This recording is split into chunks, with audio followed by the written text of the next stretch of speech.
বাংলাদেশের পাঠ্যপুস্তকে ঢুকায় দেওয়ার যে ষড়যন্ত্র হয়েছিল, সেই ষড়যন্ত্রের মোকাবেলায় সেদিন মিম্বার থেকে উলামায়ে কেরাম কথা বলেছিলেন।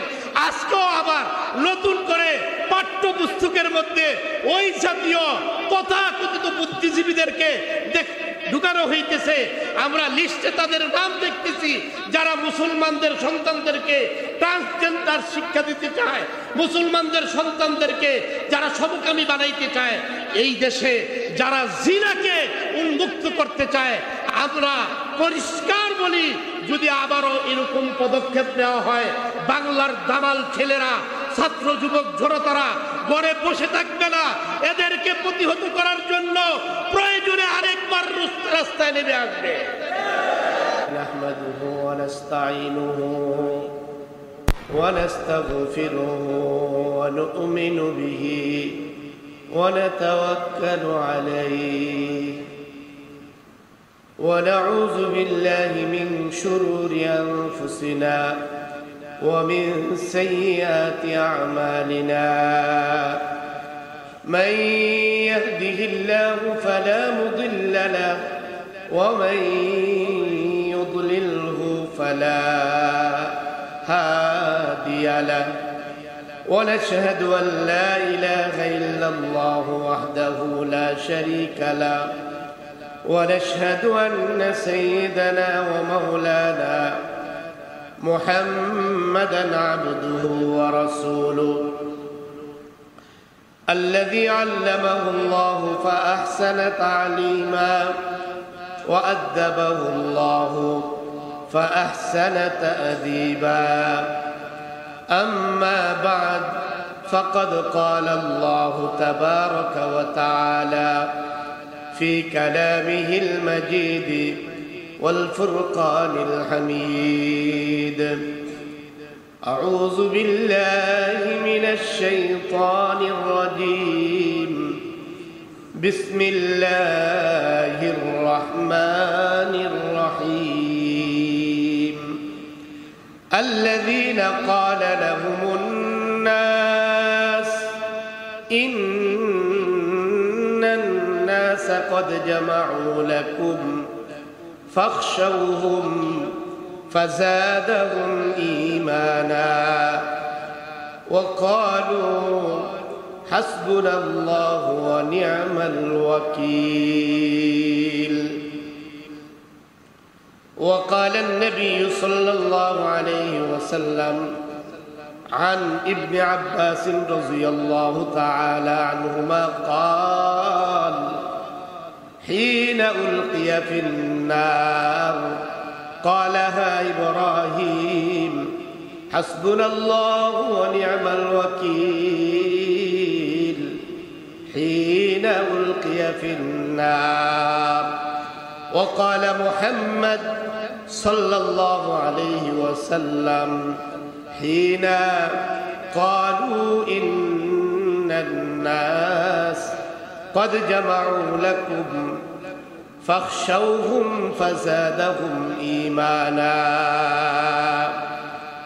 صدق الله مولانا العظيم وصدق رسوله النبي الكريم ونحن على ذلك من الشاهدين والشاكرين والحمد لله رب العالمين সবাই মুহাব্বতের সাথে দুরূদ শরীফ পড়ি। আল্লাহুম্মা সাল্লি আলা মুহাম্মাদ ওয়া আলা আলি মুহাম্মাদ কামা সাল্লাইতা আলা ইব্রাহিম ইন্নাকা হামিদুম মাজিদ। আল্লাহুম্মা বারিক আলা মুহাম্মাদ ওয়া আলা আলি মুহাম্মাদ كما باركت على إبراهيم وعلى آل إبراهيم إنك حميد مجيد। محترم মুসল্লিয়ান کرام মুআজ্জাজ মুরব্বিয়ান ইযম, মহান আল্লাহ সুবহানাহু ওয়া তাআলার দরবারে দরগাহে আলী শানে অসংখ্য গণিত শুকর ও সুজুদ যে রব্বুল আলামিন মেহেরবানি করে আমাদেরকে আজ 27 সেপ্টেম্বর 2024 ইংরাজি 12 আশ্বিন 1431 বঙ্গাব্দ 23 রবিউল আউয়াল 1446 হিজরি সনের আজকে জুমার দিন এই প্রতিকূল আবহাওয়ার মাঝেও রব্বুল আলামিন মেহেরবানি করে আমাদেরকে তার ঘরে আল্লাহ পাকের কুদরতি পায়ে সিজদা দেওয়ার মানুষে আমাদেরকে একত্রিত করে দিয়েছেন, উপস্থিত হওয়ার তৌফিক দান করেছেন। আমরা এই জন্য কালিমাতুশ শুকর আদায় করি আলহামদুলিল্লাহ। মুহতারাম, আমরা কোরআনে কারীমের সূরাতুল আল ইমরানের 173 নম্বর আয়াত তেলাওয়াত করেছি। রাসূল আকরাম সাল্লাল্লাহু আলাইহি ওয়াসাল্লামের অসংখ্য আহাদিসে মুবারাকা থেকে বুখারী শরীফে বর্ণিত 4563 নম্বর হাদিস তেলাওয়াত করেছি। আল্লাহ তাআলার কাছে সাহায্য চাই, আপনাদের কাছে দোয়া চাই, যেন তেলাওয়াতকৃত আয়াত এবং হাদিসের আলোকে আমাদের জীবনের প্রয়োজনীয় কথাগুলো আল্লাহ তাআলা আমার জবান থেকে বের করে দেন, সহজ করে বোধগম্য করে আপনাদের খেদমতে উপস্থিত করার, ইখলাস এবং হিম্মতের সাথে বলার, আমলের নিয়তে বলা এবং শোনার তৌফিক আল্লাহ আমাদের সকলকে দান করুন। আমাদের তেলাওয়াতকৃত আয়াত এবং হাদিসের আলোকে আমাদের আজকের আলোচ্য বিষয় হচ্ছে তাওয়াক্কুল আলাল্লাহ, আল্লাহর প্রতি ভরসা। ভরসা করে না দুনিয়াতে এমন কোনো মানুষ নাই। তবে মানুষ প্রাথমিকভাবে 3 জিনিসের উপর ভরসা করে। এই কথাগুলো মনে রাখলে জীবনে কোনো একটা সময় কাজে আসবে ইনশাআল্লাহ। মানুষ প্রাথমিকভাবে কয় জিনিসের উপর ভরসা করে ভাই? 3 জিনিসের উপর। প্রথম ভরসা করে 1 নাম্বার নিজের নফসের উপর, অর্থাৎ নিজের শক্তি সামর্থ্য, নিজের যতদিন পর্যন্ত কর্মক্ষমতা আছে এই মানুষ নিজের কর্মক্ষমতা এবং শক্তি সামর্থ্যের উপর ভরসা করে। এটা হলো প্রথম। যতদিন আল্লাহ আমাকে সুস্থ রাখেন ইনশাআল্লাহ আমি খেতে যেতে পারবো, খেয়ে পরে চলে যেতে পারবো, সেই শক্তি সেই সামর্থ্য আমার আছে। মানুষ এইভাবে নিজের উপর প্রথম নাম্বারে কি করে? ভরসা করে 1 নাম্বার। 2 নাম্বার মানুষ তার সম্পদের উপর ভরসা করে। আমার যে সম্পদ আছে, যদি আল্লাহ চাহে তো এই সম্পদ থাকে, ভালো থাকে, তাহলে আমার কাজ না থাকলেও সমস্যা নাই, ইনশাআল্লাহ বাকি জীবন আমি চলে যেতে পারবো। এইভাবে মানুষ 2 নাম্বারে তার সম্পদের উপর ভরসা রাখে। 3 নাম্বারে মানুষ অন্যের প্রতি ভরসা রাখে। মানুষ মানুষের প্রতি ভরসা রাখে, মাখলুক মাখলুকের প্রতি ভরসা রাখে। যতদিন আমার বাবা আছে আমার টেনশন নাই, যতদিন আমার বড় ভাই আছে আমার কোনো চিন্তা নাই, যতদিন আমার দলের নেতা আছে আমার কোনো পরোয়া নাই, যতদিন আমার অমুক আছে আমার কোনো চিন্তা নাই। এইভাবে মানুষ অন্যের প্রতি ভরসা করে। এই যে 3 শ্রেণীর ভরসা, এগুলা সব ক্ষণস্থায়ী, একটারও কোনো স্থায়িত্ব নাই। যে কোনো মুহূর্তে আল্লাহ না করুন আপনি আমি অসুস্থ হয়ে যেতে পারি, যে কোনো মুহূর্তে আমার সম্পদ ক্ষয় হয়ে যেতে পারে, লয় হয়ে যেতে পারে, ধ্বংস হয়ে যেতে পারে। আবার যে কোনো মুহূর্তে আমি যাদের উপর ভরসা রাখি তাদের বিদায়ও হয়ে, ঠিক কিনা? এজন্য এই 3টি ভরসাই কি ক্ষণস্থায়ী, ভঙ্গুর, একেবারে মাকড়সার জালের মতো। সুতরাং বোঝা যায় এই 3 ভরসার উপর ভরসা করে বসে থাকাটা এটা কোনো বুদ্ধিমানের কাজ নয়, এটা নিতান্তই একটা বোকামি। কথা ঠিক কিনা? আল্লাহ বলেন ওয়াতাওয়াক্কাল আলাল হাইয়্যিল্লাযী লা ইয়ামুত, ওয়াতাওয়াক্কাল আলাল হাইয়্যিল্লাযী লা ইয়ামুত। এমন জাতের উপর ভরসা করো, এমন সত্তার উপর ভরসা করো যেই সত্তার কোনোদিন মৃত্যু নাই, যিনি চিরঞ্জীব, আল হাইয়ুল কাইয়্যুম লা তাখুযুহু সিনাতুন ওয়ালা নাওম। ওই জাত আর ওই সত্তা এমন যিনি, তার উপর ভরসা করো। এমন জাতকে আল্লাহ। আল্লাহর কোনো মৃত্যু নাই, আল্লাহর কোনো লয় নাই, আল্লাহর কোনো ক্ষয় নাই। এজন্য আল্লাহ রসুল সাল্লাল্লাহু আলাইহি ওয়াসাল্লাম, আল্লাহ রসুলের সিরাতের যতগুলো দিক আছে, ওনার জীবনের যতগুলো দিক আছে, এই দিকগুলোর মধ্যে একটা দিক হলো যে আল্লাহ রসুল সবসময় আল্লাহর প্রতি ভরসা রাখতেন।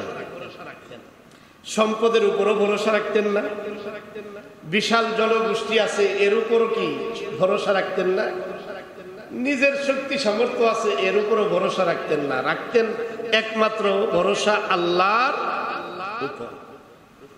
বলে তাহলে এগুলা কি জন্য? এগুলো দিয়েছেন আল্লাহ দুনিয়ার প্রয়োজন পুরা করার জন্য। এগুলো দিয়ে আমি দুনিয়ার প্রয়োজন পুরা করব, কিন্তু ভরসা থাকবে একমাত্র কার উপর? আল্লাহর প্রতি ভরসা থাকবে।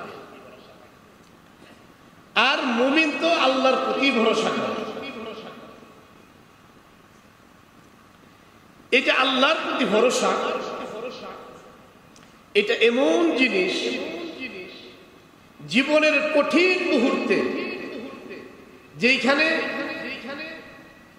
আপনার সাহায্য পাওয়ার কোনো বাহ্যিক উপায় উপকরণ নাই, নির্ঘাত নিশ্চিত যেখানে আপনার ধ্বংস, ঠিক সেই জায়গা থেকে আল্লাহ তাআলার পক্ষ থেকে সাহায্য শুরু হয় যখন আল্লাহর প্রতি আপনার আমার ভরসা 100% হয়ে যায়। এর জ্বলন্ত উদাহরণ হচ্ছে সাইয়্যিদনা ইব্রাহিম আলাইহিস সালাতু ওয়াস সালাম। ইব্রাহিম আলাইহিস সালাতু ওয়াস সালামকে ঐতিহাসিক ঘটনা আপনারা জানেন। ওনাকে যখন নমরুদ কোনো কিছুতেই আর ইব্রাহিম আলাইহিস সালাতু ওয়াস সালামের সাথে পেরে উঠছিল না, সর্বশেষ ইব্রাহিম আলাইহিস সালাতু ওয়াস সালামকে আগুনে পুড়ে মেরে ফেলার ষড়যন্ত্র করল। ঠিক কিনা? আগুনে পুড়ে ফেলে দিয়ে মেরে ফেলবে ইব্রাহিম আলাইহিস সালাতু ওয়াস সালামকে। সমস্ত আয়োজন ইন্তজাম ঠিক হয়ে গেছে, আগুন প্রজ্বলিত করা হইল। এখন এই আগুন এতটাই প্রজ্বলিত হয়েছে, তাফসীর ইবনে কাসিরের মধ্যে লিখছে যে আগুনের অগ্নিস্ফুলনটা আসমানের প্রায় 3 মাইল পর্যন্ত উপরে উঠতেছিল। এই আগুনের উপর দিয়ে যদি কোনো পাখি যাইতো সাথে সাথে কাবাব হয়ে পড়ে যেত। আগুনের তেজ ছিল এরকম। এখন এই আগুনের মধ্যে ইব্রাহিম আলাইহিস সালাতু ওয়াস সালামকে কিভাবে ফেলা, কিভাবে ফেলবে, এটা নিয়ে বড় টেনশন। তো বুদ্ধিজীবী, কুবুদ্ধি দেওয়ার কিছু বুদ্ধিজীবী তো সবসময়ই থাকে, ঠিক কিনা? ওই সময়ও বুদ্ধিজীবী ছিল কিছু, তবে সবচেয়ে বড় বুদ্ধিজীবী যে মিস্টার ইবলিস আয়েশা নমরুদের সামনে উপস্থিত হয়েছে, একবারে খুব বড় পাগড়ি টাগড়ি বান্ধা বড় বুজুর্গ সাইজা আসছে। আয়েশা এখন বুদ্ধি দিতেছে যে শোনো, ইব্রাহিমকে এই আগুনের মধ্যে ফেলতে হইলে একটা কাজ করা যায়। কি? এই যে এখন যেমন চরক গাছ আছে না, ওই যে শিশু পার্কের মধ্যে দেখেন না ঘুরে উপরে উঠে, এই জাতীয় একটা চরক গাছ পাওয়া, ওইটার মধ্যে উঠাই এরপরে সেখান থেকে ইব্রাহিমকে আগুনের মধ্যে ফেলা হবে। এগুলো সবাই আপনারা জানেন, আমি শুধুমাত্র ভরসার কথা শোনানোর জন্য বলছি। তো ইব্রাহিম সালামকে ফেলার জন্য যেই চরক গাছ বানানো হইল, এখন এটা থেকে ঘুরাইতে হবে। এখন ঘুরানোর জন্য যখন যতই ট্রাই করে, যতই চেষ্টা করে, এটা আর ঘুরে না। কেন ঘুরে না? মুফাসসিরিনে কেরাম লিখছেন, ওই চরক গাছের গোড়ার মধ্যে আল্লাহ তাআলার ফেরেশতারা ধরে বসে আছে। সুবহানাল্লাহ, সুবহানাল্লাহ। ওই বড় মিয়া আসছে, বড় মিয়া আবার আসছে, বড় মিয়া পর্যন্ত, মানে ইবলিস শয়তান। আবার বড় মিয়া বললে আপনাদের বাড়ির বড় মিয়া মনে করেন। আয়েশা বলতেছে, শোনো, এইখানে যেই পরিস্থিতি আমি যা দেখি তোমরা তো দেখো না, কিয়ামত পর্যন্ত ধাক্কাইবা কিন্তু এটা নড়বে না। এই চরক গাছ নাড়াইতে হইলে একটা রাস্তা আছে। কি রাস্তা? রাস্তা হইল এখানে আল্লাহর ফেরেশতারা এটার চতুর্পাশ দিয়ে ধরে বসে আছে, আর ফেরেশতা যতক্ষণ আছে ততক্ষণ পর্যন্ত এটাকে নাড়ানো সম্ভব নয়। আর ফেরেশতা তাড়ানোর একটা উপায় আছে, সেটা হইল এই আলী আউযুবিল্লাহ নাউযুবিল্লাহ, এই চরক গাছের চতুর্পাশে উলঙ্গ নারী পুরুষের জিনার ব্যবস্থা করে দাও। জোরে বলেন নাউযুবিল্লাহ। এই পৃথিবীর ইতিহাসে প্রকাশ্য জিনার ব্যবস্থা সর্বপ্রথম নমরুদ করছে। সর্বপ্রথম নমরুদ প্রকাশ্যে জিনার ব্যবস্থা করছে। যেহেতু মা বোনরা আছে, প্রাসঙ্গিক একটা কথা বলে দেই। ওই জিনার মধ্যে যেই মহিলাগুলা শরীক হয়েছিল, যেই মহিলাগুলা শরীক হয়েছিল, পরবর্তীতে তাদেরকে রাষ্ট্রীয় ভাতা দেওয়া হয়েছিল এবং তাদেরকে একটা সনদ দেওয়া হয়েছিল যে এরা রাষ্ট্রের কি করছে, কাজ করছে, এদেরকে সনদ দেওয়া হোক। এদের সনদের মধ্যে একটা তরতিব আর সিস্টেম ছিল, ওই মহিলাদের কপালের মধ্যে তারা মোহরাঙ্কিত করে দিয়েছিল। দেখলে বোঝা যাবে এইটা সেই মহিলা, যেই মহিলা ইব্রাহিমকে আগুনে ফেলার জন্য জিনার যেই প্রোগ্রাম করা হয়েছিল, ওই জিনার প্রোগ্রামে সে অংশগ্রহণ করেছিল, একজন জিনাকারিনী মহিলা। সেই যুগে এটা তাদের জন্য বাহবার ব্যাপার ছিল। তাদের কপালের মধ্যে যেই মোহরটা মারা হয়েছিল, সেই মোহরটা কালক্রমে পর্যায়ক্রমে আজকে হিন্দুদের হইয়া মুসলমানদের মহিলাদের কপালের টিপ আকারে আইসা এইটা শোভা পাইতেছে। মা বোনরা এইবার টিপ লাগাইবেন কি লাগাইবেন না, আপনারা এবার সিদ্ধান্ত নেন। কারণ এই টিপের অরিজিনাল আদি ইতিহাস তো হইল নষ্টা, ভ্রষ্টা, লম্পট, জিনাকারিনী মহিলা যারা নমরুদকে সাহায্য করেছিল। ওই নমরুদ তাদেরকে কপালে মোহরাঙ্কিত করে দিয়েছিল যে এরা জিনাকারিনী। তাদের সেই স্মারক যুগে যুগে এইটা বিভিন্ন ভাবে আপনার বিভিন্ন ভার্সনে পরিবর্তন হয়ে আজকের সমাজে সেইটা টিপ নাম ধারণ করছে। এবার আপনি কি করবেন? মা বোনদের কাছে আমার এই প্রশ্ন, আপনি কি এটা লাগাইবেন না আপনি এটা ছাড়বেন? এখন আপনার দায়িত্ব দেওয়া হইল। কথা ঠিক কিনা? এর চাইতে বেশি বলার দরকার আছে? আচ্ছা, এবার আসেন, ওই যুগে যেমন জিনাকে প্রকাশ্যে সংস্কৃতির নামে চালু করে দেওয়া হয়েছিল, আজকেও বর্তমান বাংলাদেশে এক শ্রেণীর বুদ্ধিজীবী আছে যারা জিনাকে প্রমোট করার জন্য, লম্পট্য দেশে তৈরি করার জন্য, জিনাকে উন্মুক্ত করার জন্য, এমনকি ট্রান্সজেন্ডারের নামে যারা আজকে আমাদের সমাজের যুবকদেরকে সমকামিতার লিপ্ত করতে চায়, এমন কিছু জ্ঞানপাপী, এমন কিছু তথাকথিত বুদ্ধিজীবী বর্তমান বাংলাদেশেও তারা কাজ করতেছে। এবং গত সেশনে এই ট্রান্সজেন্ডার বাংলাদেশের পাঠ্যপুস্তকে ঢুকায় দেওয়ার যেই ষড়যন্ত্র হয়েছিল, সেই ষড়যন্ত্রের মোকাবেলায় সেদিন মিম্বার থেকে উলামায়ে কেরাম কথা বলেছিলেন। আজকেও আবার নতুন করে পাঠ্যপুস্তকের মধ্যে ওই জাতীয় তথাকথিত বুদ্ধিজীবীদেরকে ঢুকানো হইতেছে।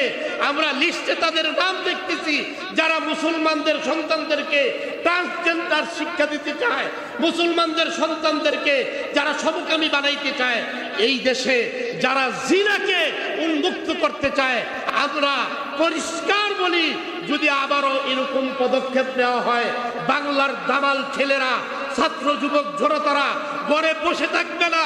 এদেরকে প্রতিহত করার জন্য প্রয়োজনে আরেকবার রাস্তায় নেমে আসবে। তৈরি আছেন তো ইনশাআল্লাহ? রেডি থাকেন। এখানে এইখান তো নয়, চিহ্নিত নাস্তিকদেরকে, মুরতাদদেরকে পাঠ্যপুস্তক প্রণয়নের জন্য তাদেরকে সেখানে ঢুকানো হয়েছে। আমরা বলি 92% মুসলমানের বাংলাদেশ, এখানে মুসলমানদের শিক্ষা থাকবে, তাহজিব থাকবে, তামাদ্দুন থাকবে, সংস্কৃতি থাকবে, ইসলামী মূল্যবোধ থাকবে, আমার নবীর আদর্শ থাকবে, সাহাবায়ে কেরামের জিন্দেগি থাকবে।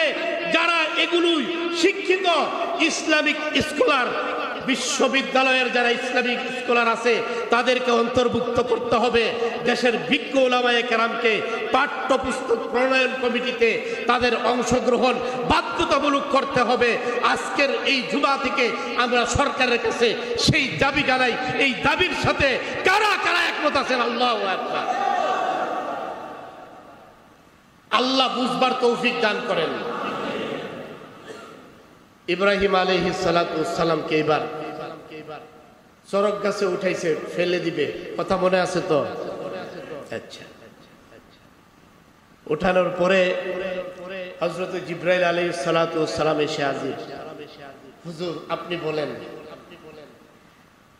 এই পাখা দিয়ে শুধুমাত্র একটা ডানা দিয়ে লাড়া দিব, সাথে সাথে আগুন নিভে যাবে। ইব্রাহিম আলাইহিস সালাতু ওয়াস সালাম, আমিনকা, তুমি নিজের থেকে আসছো না আল্লাহর কাছ থেকে আসছো? কই না, আমি নিজের থেকে আসছি। ইজা, তাহলে দরকার নাই। আল্লাহ দেখতেছেন তো? বলে হ্যাঁ দেখতেছেন।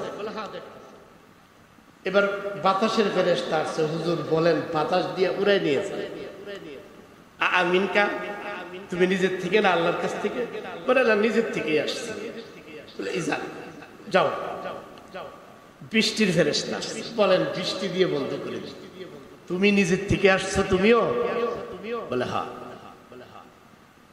যদি তুমি নিজের থেকে আসো তাহলে তোমার আমার প্রয়োজন নাই, কারণ যেই আল্লাহর জন্য আমি আজকে আগুনে পড়তে যাচ্ছি ওই আল্লাহ এখনো জিন্দা আছেন, ঠিক কিনা? আমার আল্লাহ দেখতেছেন। এবার আল্লাহ দেখতেছেন নমরুদ ইব্রাহিম আলাইহিস সালাতু ওয়াস সালামকে আগুনে ফেলতেছেন। ওই সময় হযরত ইব্রাহিম আলাইহিস সালাতু ওয়াস সালাম বলছেন, হাসবুনাল্লাহু ওয়া নি'মাল ওয়াকিল, হাসবুনাল্লাহু ওয়া নি'মাল ওয়াকিল, হাসবুনাল্লাহু ওয়া নি'মাল ওয়াকিল, হাসবুনাল্লাহু ওয়া নি'মাল ওয়াকিল। ইব্রাহিম পয়গম্বরকে আগুনের মধ্যে ফেলা হলো। আল্লাহু আকবার, আল্লাহ ঘোষণা দিয়ে দিলেন, কুলনা ইয়া নারু কুনি বারদাও ওয়া সালামান আলা ইব্রাহিম। আগুনের মালিক কে? জোরে বলেন কে? আল্লাহ ডাক দিলেন, আগুন আমার ইব্রাহিম তোর মধ্যে প্রবেশ করছে। নার কুনি বারদাও ওয়া সালামান আলা ইব্রাহিম, আমার ইব্রাহিমের জন্য শীতাতপ নিয়ন্ত্রিত হয়ে যা। বেশি ঠান্ডাও না, বেশি গরমও না।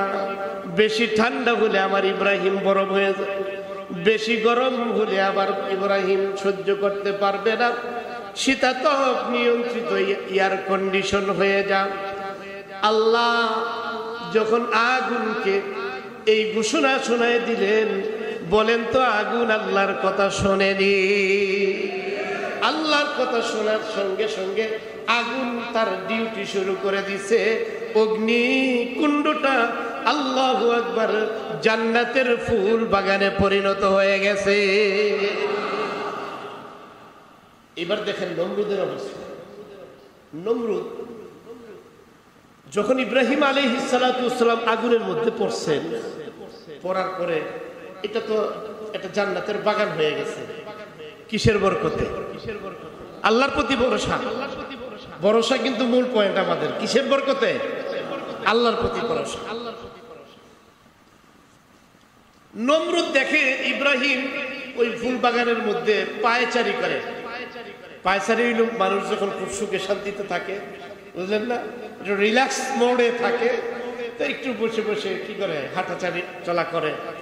তারপরে মনে করেন যে এইটা থাকলে একটু আরামে সুখ টান টান দেয়, ওই জন্য উক্কা তামুক টামুক থাকলে একটু টানে, আমার মতন ফান খাওয়ান্য হইলে ফান টান খায় বইয়া, এই আর কি ইত্যাদি।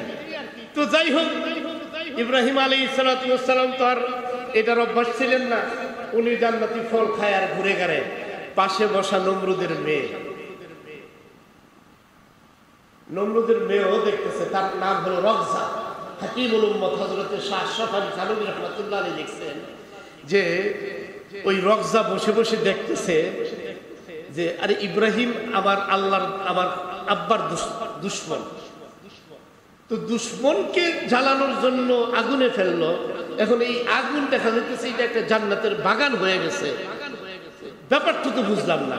এখন তার ভিতরে কি কাজ করতেছে যে নিশ্চয়ই ইব্রাহিম সঠিক পথে আছে এবং সঠিক খোদার অনুগত আছে, নিশ্চয়ই সে প্রফেট ওই খোদার, যেই খোদা এক এবং একক। সে এই কথা দেখে, এই অবস্থা দেখে নমরুদকে ডাক দিছে, বাবা আরে কি হয়েছে? বলে দেখো ওই যে তুমি যাকে ফেললা ইব্রাহিমকে, সে তো ওইখানে আরামে এসে ফল খাইতেছে আর ঘুরতেছে, নিশ্চয়ই সে সত্য খোদার অনুসারী। বলেন তো, খোদার নিজের মেয়ে যদি নিজের বলে যে ইব্রাহিম, নমরুদ তো খোদা দাবি করছে, সে যদি বলে যে ইব্রাহিম নিশ্চয়ই সত্য খোদার অনুসারী, তাইলে বাবার অবস্থাটা কি? এখন মেয়ে বলতেছে, বাবা আমি পেয়ে গেছি, অনুসন্ধান হয়ে গেছে, ইব্রাহিম যেই খোদার ইবাদত করে নিশ্চয়ই তিনি সঠিক খোদা, নতুবা আগুন কোনোদিন এরকম জান্নাত হতে পারে না। আমি ইব্রাহিমের খোদার উপর ঈমান আনলাম। এবং সাথে সাথে রগজা লাফ দিয়া অগ্নিকুণ্ডের মধ্যে পড়ে গেছে। ইব্রাহিম আলাইহিস সালাতু ওয়াস সালাম 40 দিন মতান্তরে কমবেশ সেই অগ্নিকাণ্ড তথা জান্নাতের ওই বাগানের মধ্যে ছিল। রগজা ততদিন ইব্রাহিম আলাইহিস সালাতু ওয়াস সালামের সাথে ওই বাগানের মধ্যে ছিল। এখন নমরুদ দেখে সর্বনাশ, আমার মেয়েও ওই দলে চলে গেছে, আগুনের প্রতি খুব ক্ষিপ্ত হয়েছে, মারাত্মক ক্ষেপা আগুনের প্রতি।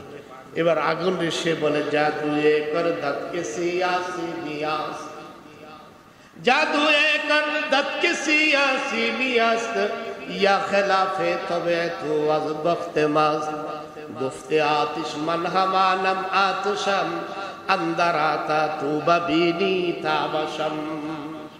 নমরুদ আগুনকে লক্ষ্য করে বলে, আগুন সারা জীবন তোর তপস্যা করলাম, তোরে পূজা দিলাম, কত কিছু করলাম, আজকে আমার দুশমন ইব্রাহিমকে তোর মধ্যে আমি ফেললাম, তোর দাহন ক্ষমতা কোথায় গেল, জ্বালানোর শক্তি কি হয়ে গেল? তোকে কি কেউ জাদু করলো নাকি? তুই কেন আমার শত্রু ইব্রাহিমকে জ্বালাস না? কি হয়েছে তোর? কোথায় গেল তোর জ্বালানোর পোড়ানোর ক্ষমতা? কি হয়ে গেছে? রহিত হয়ে গেল নাকি? নমরুদ যখন এইভাবে আগুনকে লক্ষ্য করে এই কথাগুলো বলল, আগুন আল্লাহর কাছে আরজ করে পেশ করে, আল্লাহ যদি একটু জবানটা খুলে দিতা, আমি নমরুদের কথার জবাবটা দিয়ে দিতাম। সুবহানাল্লাহ। আল্লাহ বলেন, যা তোর জবানটা খুলে দিলাম। এবার আগুন বলে, গুফতে আতিশ মান হামানাম আতশাম, গুফতে আতিশ মান হামানাম আতশাম, আন্দার আতা তু বাবিনি তাবাশাম। নমরুদ, আবার দাহন ক্ষমতা শেষ হয়ে যায় নাই, কেউ আমার প্রতি জাদু করে নাই, আমি যে পুরাইতে পারি এই ক্ষমতা এখনো আমার আছে। আমি আমার আল্লাহর হুকুমে চলি, আবার আল্লাহ যখন যা আদেশ করেন তাই আমি করি। যদি বিশ্বাস না হয়, আন্দার আতা তুবাবিনি তাবাসাম। একবার তুই আমার ভিতরে এসে দেখ, এ নমরুদ, ইব্রাহিমকে আমি হেফাজত করি আমার আল্লাহর হুকুমে। আল্লাহর খলিল, তুই আল্লাহর দুশমন যদি বিশ্বাস না হয়, একবার তুই এসে দেখ কেমন করে আমি তোরে জ্বালায়া পোড়ায়া ভস্ম করে দে। পারেন কি পারেন না? عن ابن عباس رضي الله تعالى عنهما قال حسبنا الله ونعم الوكيل قالها إبراهيم عليه السلام। হযরত ইবনে আব্বাস বলেন, ইব্রাহিম আলাইহিস সালাতু ওয়াস সালামকে যখন আগুনের মধ্যে নমরুদ ফেলে দেওয়ার সময় উপক্রম হলো, তখন ইব্রাহিম আলাইহিস সালাতু ওয়াস সালাম আল্লাহর উপর ভরসা করেছেন। আল্লাহ তাআলা ওই নিশ্চিত মৃত্যুর হাত থেকে ইব্রাহিমের জন্য আগুনকে, অগ্নিকুণ্ডকে আল্লাহ তাআলা জান্নাতের বাগান বানায়া দিলেন। সুবহানাল্লাহ, সুবহানাল্লাহ।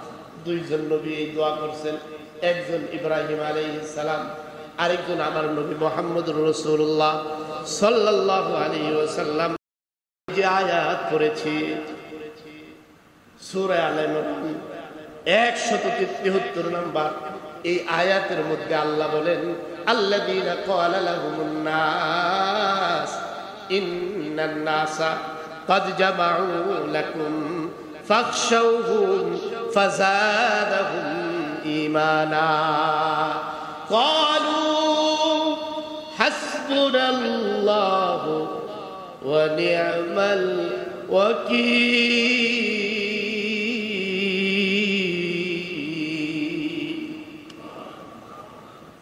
আল্লাহ বলেন, উহুদের ঘটনা, কিছু লোকেরা এসব বলল আল্লাহর নবীকে,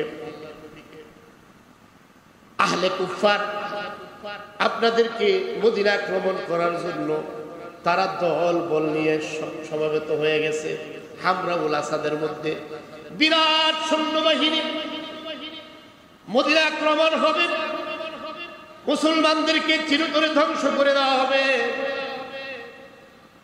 এমন একটা অবস্থায় যখন সংবাদ আসলো, আল্লাহর নবী বলেন, কোনো ভয় নাই, কোনো টেনশন নাই, কোনো পরোয়া নাই। কারণ হইল আমাদের জন্য আল্লাহ আছেন, আমরা আল্লাহর উপর ভরসা করি।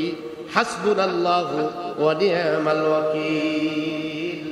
আল্লাহর নবী এই আয়াত যখন সাহাবায়ে কেরামদের মধ্যে শোনায় দিলেন, সাহাবায়ে কেরামের ঈমানি শক্তি আর আল্লাহর প্রতি ভরসা আগের চাইতে কয়েক শত গুণ বেড়ে গিয়েছে। মুসলমান ঈমানদার তো এমনই,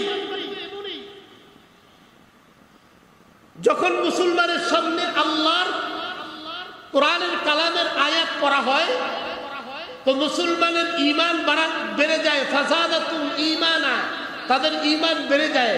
হাসবুনাল্লাহু ওয়া নি'মাল ওয়াকিল। আর এরা তখন আল্লাহর প্রতি নিজেদেরকে সুপর্দ করে দেয়। আর আল্লাহর প্রতি যে নিজেকে সুপর্দ করে দেয়, তো আল্লাহ তাদের জন্য সবচেয়ে উত্তম অভিভাবক হয়ে যায়। এই দুইজন নবী সেদিন যেমন মুসলমানদেরকে, মদিনা রাষ্ট্রকে ধ্বংস করে দেওয়ার জন্য, ঈমানদারদেরকে ধ্বংস করে দেওয়ার জন্য আহলে কুফার যেইভাবে তারা বিভিন্ন রকমের ষড়যন্ত্র করেছিল, এই ষড়যন্ত্র আজকেও থেমে নাই। যুগ পরম্পরায় এই ষড়যন্ত্র চলে আসছে। দুনিয়া থেকে মুসলমানদেরকে কেমন করে ধ্বংস করে দেওয়া যায়, তার ধারাবাহিকতায় এই আজকের এই সভ্যতার যুগেও মুসলমানদের নবীকে নিয়ে কটূক্তি করে, তাও আবার প্রতিবেশী রাষ্ট্র ভারতের মতো রাষ্ট্র, যাদেরকে আমাদের সব দিয়ে দিলাম, ঠিক কিনা? সবচেয়ে দামি সম্পদটা সর্বশেষ, সবচেয়ে দামি সম্পদটা সর্বশেষ কি করলাম? কথা বলে না মুসলমান, যেমনি যায়। ভারতের মতো বন্ধু কারো থাকলে এর মনে হয় আর কোন, আমরা সম্প্রীতির উদাহরণ সারা দুনিয়ার মধ্যে, ধর্মীয় সম্প্রীতি এর যদি কোনো নজির থাকে সারা দুনিয়ায়, তাহলে একমাত্র মডেল হবে বাংলাদেশ। আমাদেরকে শান্তিতে থাকতে দিতে।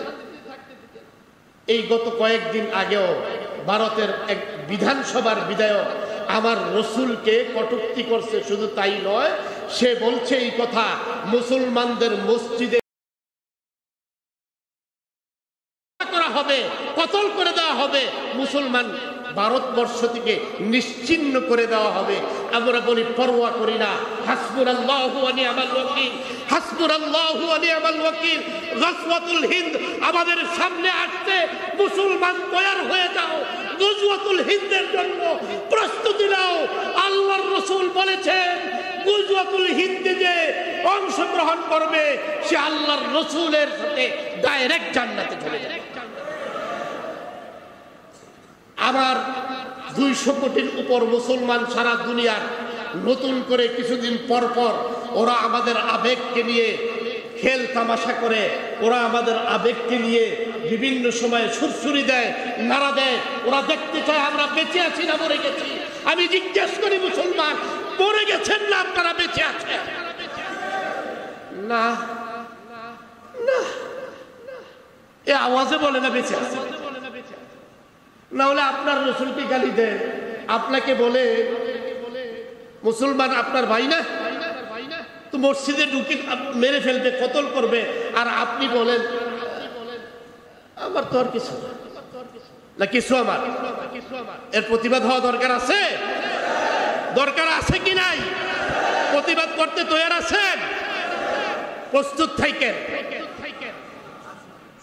আর অন্তর্বর্তী সরকারকে আমরা এই মজমা থেকে আবেদন করব, অনুরোধ করব, রাষ্ট্রীয়ভাবে ওদের এই বক্তব্যের প্রতিবাদ জানানো হোক।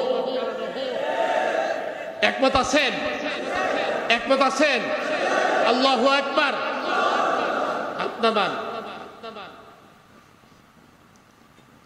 কথা কত বলবো, ওয়াজ করতে চাই একদিকে, কিন্তু আইসা যে আমাদেরকে বিমরুল যে গুতা মারে, তখন তো আর কি সহ্য করা যায় না। এই জন্য কথা ডাইনে বাও কিছু বলা লাগে, কারণ মুসলমান এখন ঘুমায় গেছে, মুসলমানের আর তেজ নাই। মুসলমান এখন এতই নিস্তেজ হয়েছে যে এটা ধাক্কা দিয়া গুতা দিয়াও মুসলমানদেরকে আমাদেরকে সজাগ করা যায় না। আপনি যে মুসলমানের সন্তান, আপনি যে মুসলমান, আপনি যে আল্লাহর রসুলের উম্মত, এই কথাটা আপনাকে স্মরণ করায় দেওয়ার জন্য ধাক্কা দেওয়া লাগে। কেন? আপনি কি আল্লাহর রসুলের উম্মত হইয়া নিজেকে গর্ববোধ করেন না? আপনি মুসলমানের সন্তান, আপনি কি মাথা উঁচু করে গলা ফুলিয়ে উঁচু আওয়াজে বলতে পারেন না ইন্নানি মিনাল মুসলিমিন? যেমনি ভাবে আমাদের বাবা ইব্রাহিম বলেছিলেন লা শারীকা লাক, কোনো শরীক নাই, আমি এক আল্লাহর ইবাদত করি, আর আমি একজন মুসলমান, আর আমার নবী মুহাম্মদুর রাসূলুল্লাহ সাল্লাল্লাহু আলাইহি ওয়াসাল্লাম। সুতরাং মান সাব্বা নাবিয়ান ফাকতুলুহু, মান সাব্বা নাবিয়ান ফাকতুলুহু, মান সাব্বা আসহাবি ফাদরিবুহু। যে ব্যক্তি আল্লাহর রসুলকে কটূক্তি করবে, ডাইরেক্ট তাকে কতল। ইসলামী শরীয়তের হুকুম যদি আজকে বাংলাদেশেও শরিয়া আদালত থাকতো, সারা ওয়ার্ল্ডে খেলাফা রাষ্ট্র থাকতো, কেউ এই দুঃসাহস করতো না আল্লাহর রসুলকে কটূক্তি করার, আল্লাহর রসুলকে গালি দেওয়ার।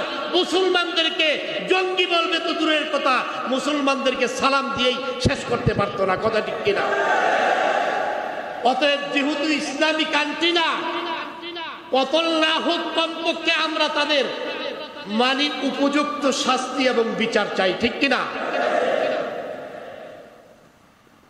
মান সাব্বা নাবিয়ান ফাকতুলুহু ওয়া মান সাব্বা আসহাবি ফাদরিবু।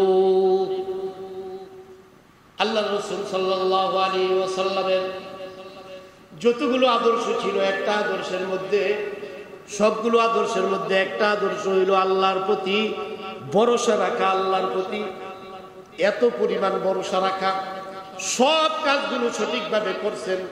ভরসার অর্থ এই নয় যে হাত গুটিয়ে বাড়িতে বসে থাকবো আর আল্লাহ আবার মুখের মধ্যে লোকমা তুলে দিবেন, এটা কিন্তু ভরসা না। এটা ভরসা না। ভরসা হইল আমার সমস্ত কর্মকাণ্ডগুলো আমি যথাযথভাবে আদায় করব, এরপরে আল্লাহর উপর যখন ভরসা রাখবো, আল্লাহ পাক আমার প্রতি, আমি তার প্রতি যতটা ভরসা রাখবো, তিনি আমার প্রতি ততটাই ওই ভরসা সুলভ আচরণ করবেন।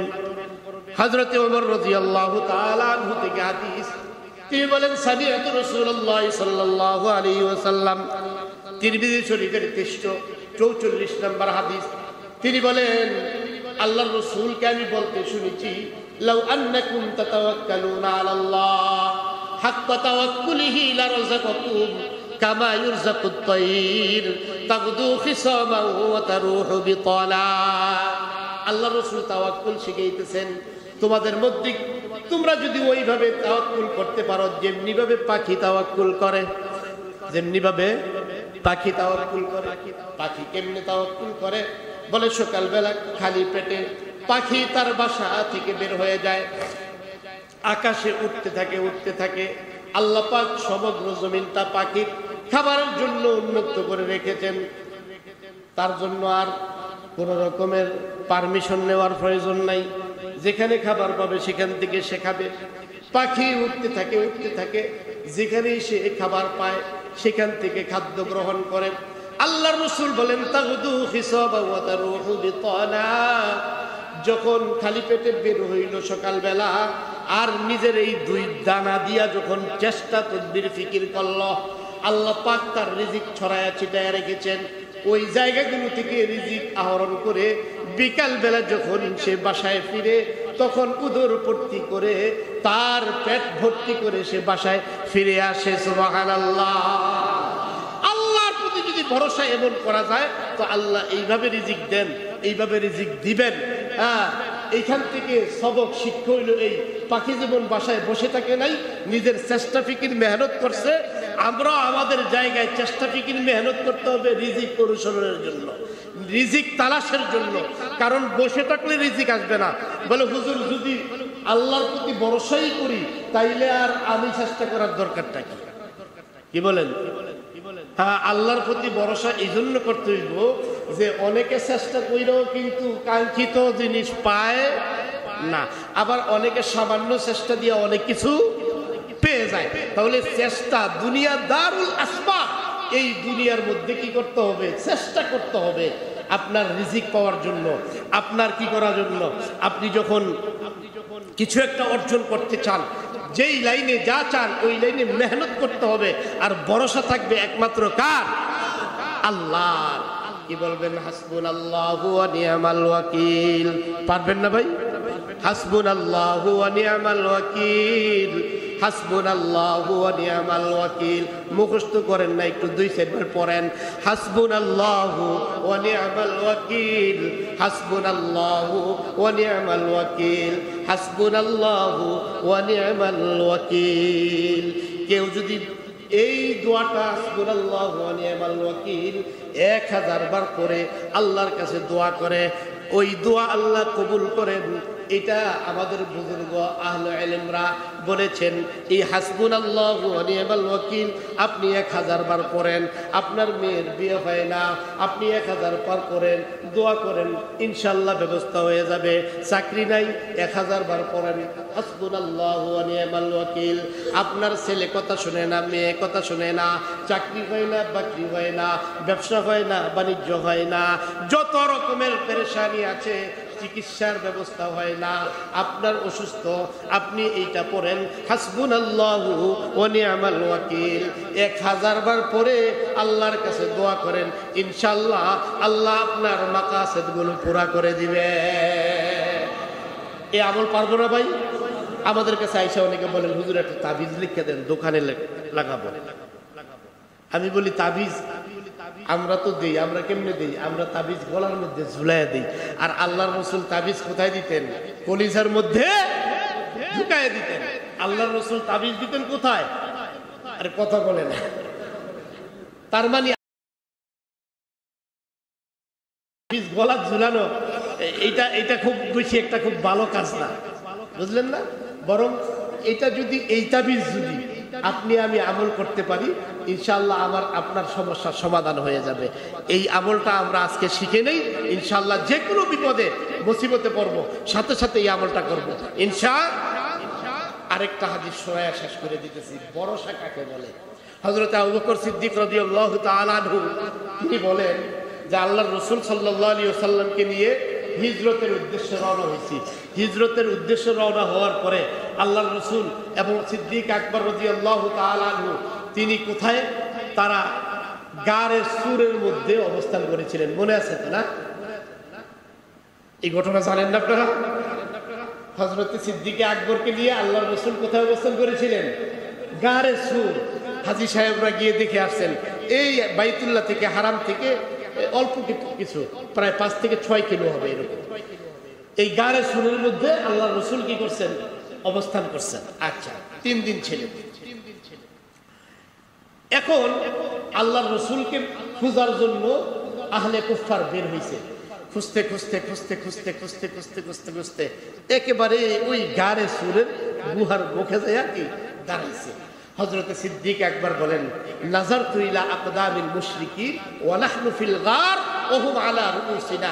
আমি লক্ষ্য করে দেখলাম যে আমরা যেই গুহার মধ্যে অবস্থান করতেছি ঠিক ওই মাথার উপরে যে পাথর, এই পাথরের উপর তারা এসে কি করছে? দাঁড়াইছে। আমি তাদের কি করছি? পাগুলা দেখতে পাইতেছি।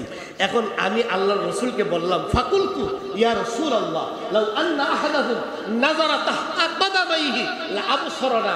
ইয়া রাসূলুল্লাহ, তারা যদি এখন খালি নিচের দিকে তাকায় তাহলেই আমাদেরকে দেখে ফেলবে। কি কঠিন বিপদ মুহূর্ত, ঠিক কিনা?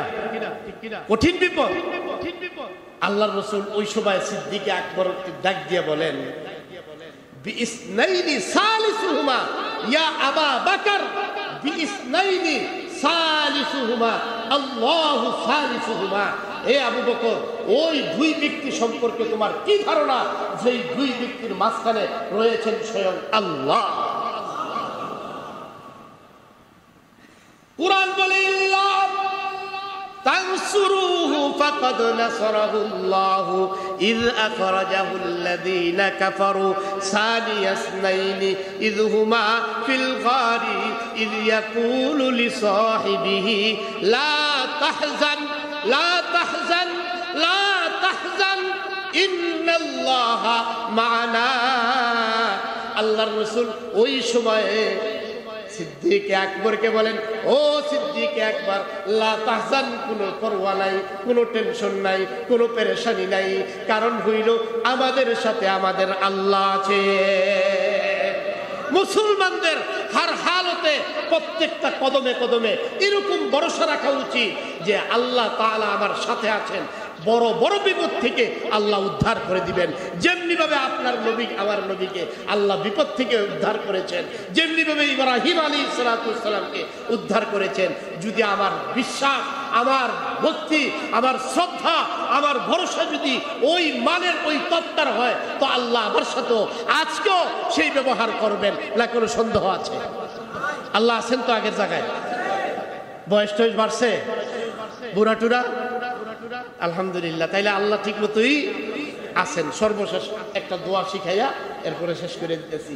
আল্লাহ রাসূল বলেন, ইযা খারাজা মিন বাইতিহি, যে ব্যক্তি বাড়ি থেকে বের হইল, বিসমিল্লাহি তাওয়াক্কালতু আলাল্লাহ, আল্লাহর উপর ভরসা করে বের হইল, তখন আল্লাহ ইউকালু লাহু, আল্লাহর পক্ষ থেকে একজন ফেরেশতা ঘোষণা করে, হুদিতা, তোমাকে হেদায়েত দেওয়া হইল, অকুফিতা, তোমার জন্য আল্লাহ যথেষ্ট হয়ে গেছেন, উকিতা, তোমাকে আল্লাহ রক্ষণাবেক্ষণ করছেন, আল্লাহর নিরাপদ চাদর দিয়া তোমাকে বেষ্টনী দিয়ে দিয়েছেন, ওয়াতানাহা আনহু শাইতান, আল্লাহ তাআলা শয়তান থেকে তোমাকে হেফাজত করে নিয়েছেন। এত বড় লম্বা দোয়াতে হুজুর পারবো না, তো কমপক্ষে বিসমিল্লাহি তাওয়াক্কালতু আলাল্লাহ এটা তো পারবো। এই আমলটা করবো ইনশাআল্লাহ। তাহলে হাসবুনাল্লাহু ওয়া নি'মাল ওয়াকিল। আজকের আলোচনা থেকে কি পাইলাম? বাড়িতে কি নিব? বাড়িতে নিব যে কোনো বিপদে হাসবুনাল্লাহু ওয়া নি'মাল ওয়াকিল। এই দোয়া কতবার করব? কমপক্ষে 1000 বার করে দোয়া করবো, ইনশাআল্লাহ আল্লাহ বিপদ মুক্ত করে দিবেন। 2 নম্বর সবক হইল, আমরা ইনশাআল্লাহুল আজিজ যে কোনো কাজের শুরুতে আমরা বিসমিল্লাহি তাওয়াক্কালতু আলাল্লাহ বলে কি করব?